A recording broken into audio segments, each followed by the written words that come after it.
Stop crying. Stop being dramatic. You are not the first woman to find out that a man like me is into men, not women. Why didn't you tell me? Why did you marry me knowing you're into men?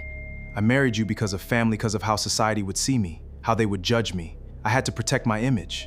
Why can't you cover my secret? Why can't you be a woman of virtue? Why can't you go to the church and pray for me instead? Is that too much to ask? So I was never your wife. I was just your silence, your hiding place.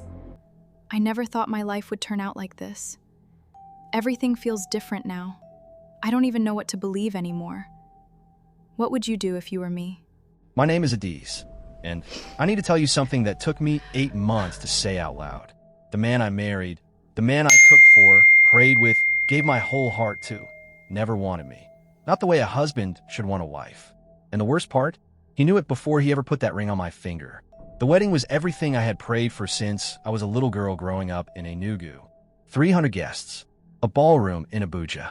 My father crying when he saw me in my gown. My mother ululating so loud the photographer laughed. Chukwemeka, Emeka, stood at that altar and looked at me like I was the answer to a prayer. His eyes were soft. His smile was warm.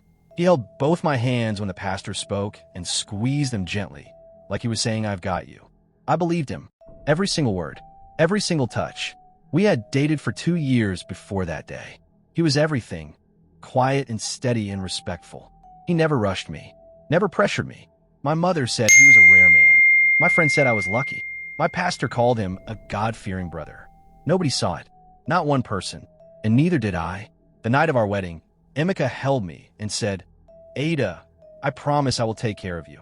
I laid my head on his chest and listened to his heartbeat and thought, this is it. This is the life God prepared for me. I was so happy I cannot sleep. I just lay there in the dark, smiling at the ceiling of our honeymoon suite at Transcorp Hilton, thinking I was the most blessed woman in Abuja.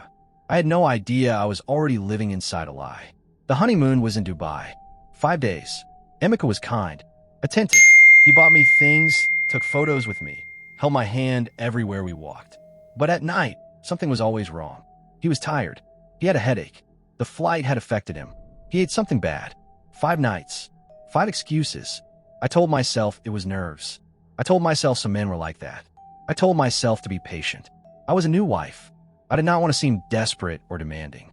So I smiled, and I waited. And when we returned to our home in Maitama, that big, beautiful house he had furnished before the wedding, I kept waiting. Weeks passed.